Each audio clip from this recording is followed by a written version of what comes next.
This is example 10-4, where we have a pipe that is connecting these two reservoirs, and we are asked what the flow rate in this pipe would be.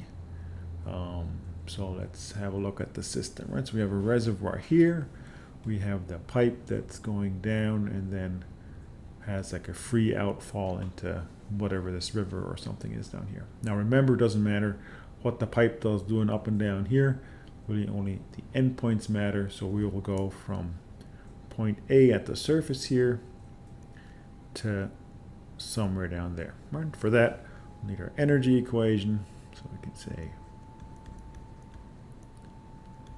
energy equation, right? That would be going from P to A. So PA over gamma plus VA squared over 2G plus ZA plus H pump is equal to PB over gamma plus VB squared over 2G plus ZB plus H turbine plus HL. And then we go through and look at all these. As usual, we'll start with the datum. So we will do datum through point B. Again, it doesn't matter if we choose A or B, but that will have positive numbers. Datum at point B, which means ZA is going to be 15 meters and ZB is equal to 0. Okay, we have that. We have no turbine or pump. No, to make that looks like a knot. No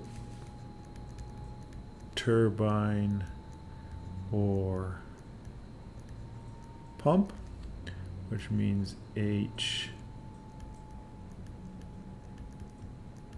turbine is equal to H pump is equal to 0. We also know that points A and B are in contact with the atmosphere, so points A and B in contact with atmosphere. So that means that PA is equal to PB is equal to 0. We know that, sneak that in the bottom here, point A at surface of reservoir means VA is equal to 0, right? Because again, that reservoir level is going to change very slowly compared to the flow inside the pipe. Now what else? So we have PA, we have VA, we have ZA, we have H pump, we have PB, we don't have VB. That is not given to us at this point. All right, that's kind of what we're trying to find. But it's going to be constant throughout the pipe. So once we have Q, we can get V. So I'm able to say constant diameter.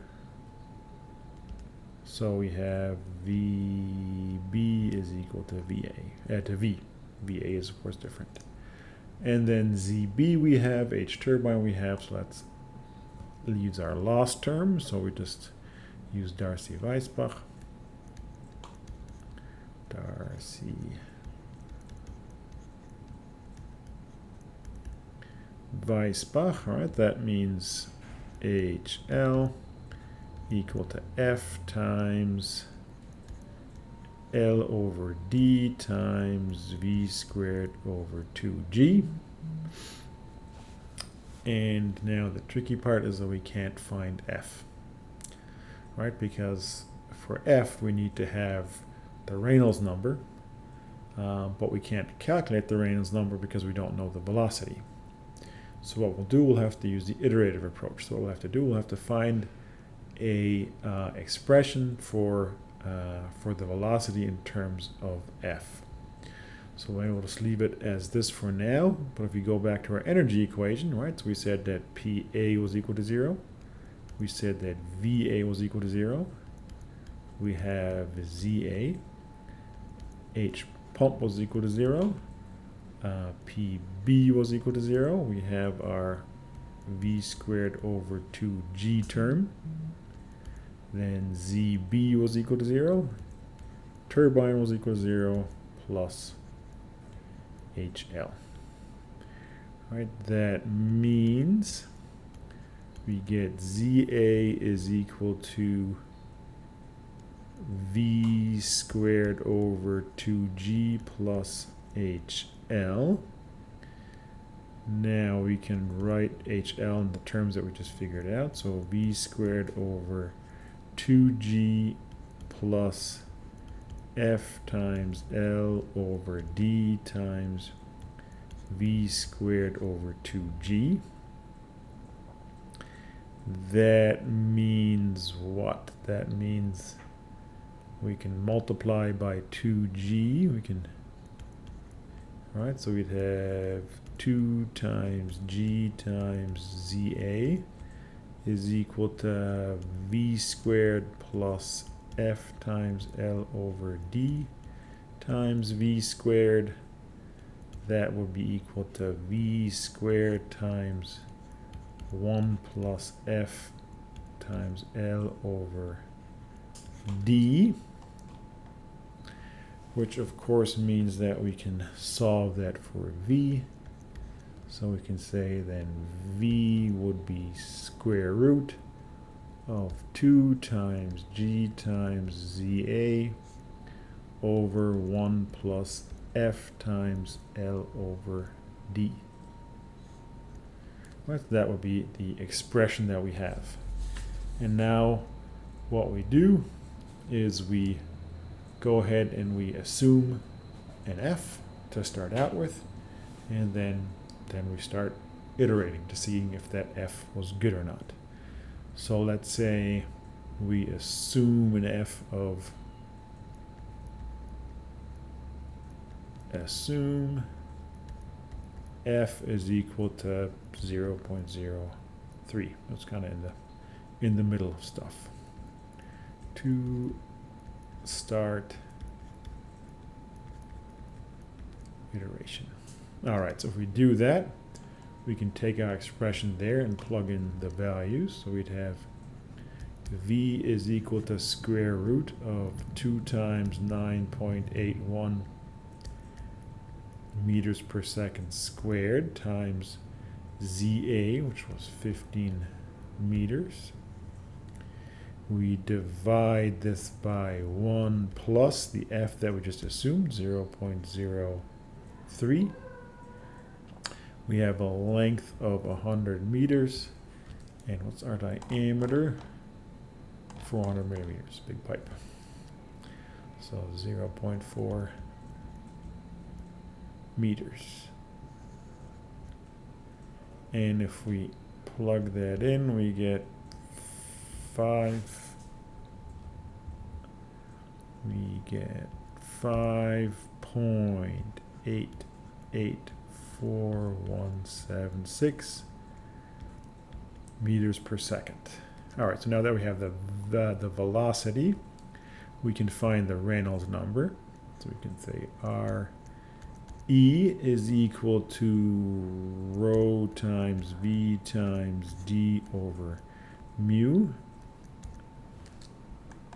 Let's see what our temperature is. We're given a temperature 30 degrees centigrade. Wow, that's a hot little reservoir up there. Well, if we take that 30 degrees, we can find the density, 0.7 kilograms per cubic meters times the velocity that we just calculated based on our assumed F. Diameter is still 0.4. And we divide that by the viscosity that we can also look up. 0.1 times 10 to the minus 4 Newton seconds per meter squared. And that gives us 2.93 times 10 to the 6. All right, so it's definitely turbulent. So that means we'll need our epsilon over d as well.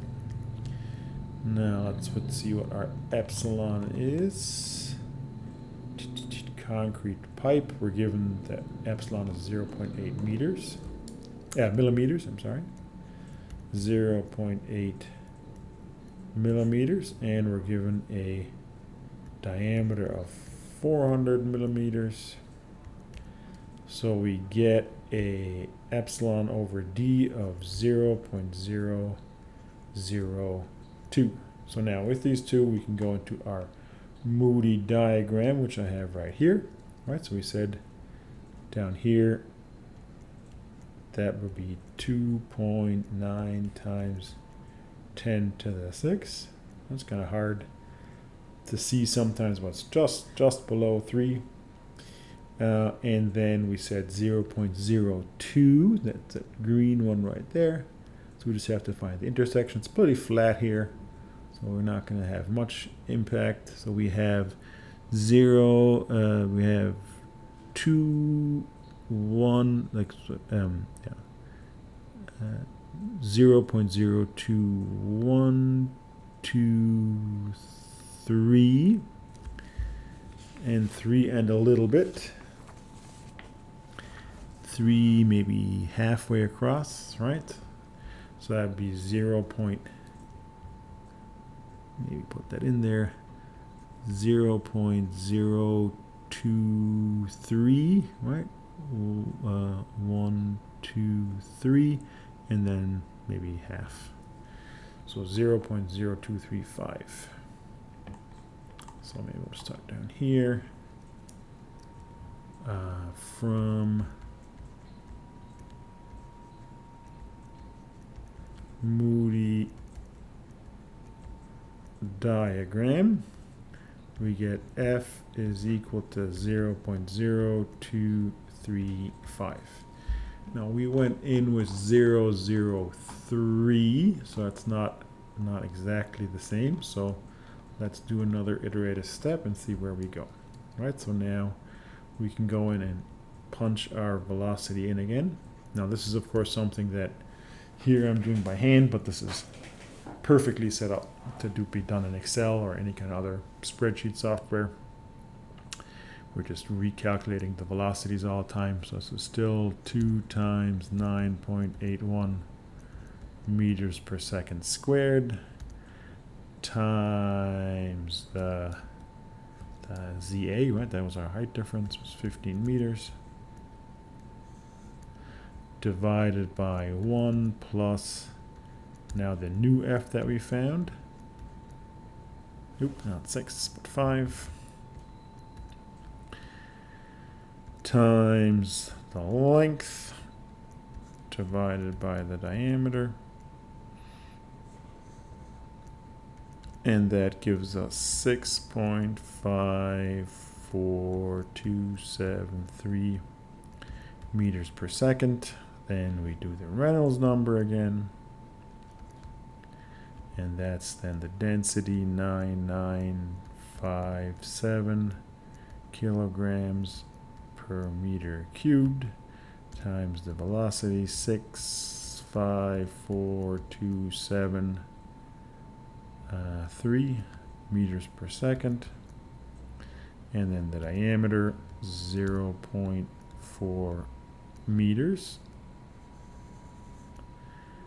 divided by our mu, so 801 times 10 to the minus 4 Newton seconds per meter squared. And that is 3.25 times 10 to the minus 6. So with that, we go back into our Moody diagram. Another one right here. All right, so this is now 3.25 times 10 to the 6, right? Just above 3, between 3 and 3.5 somewhere. Of course, our epsilon over d doesn't change. In some problems, we're asked to find the diameter, right? So then this value would change, but here it's constant, so it's that green line. If we do the intersection, we come out to find that we see pretty much the exact same value, right? So 0.0235, and that's because in the area that we're looking at here, we have a pretty flat curve, so it's not going to change very much. So for us, that means basically that we read off the Moody diagram that the value is the same from Moody diagram. F is equal to 0.235. Say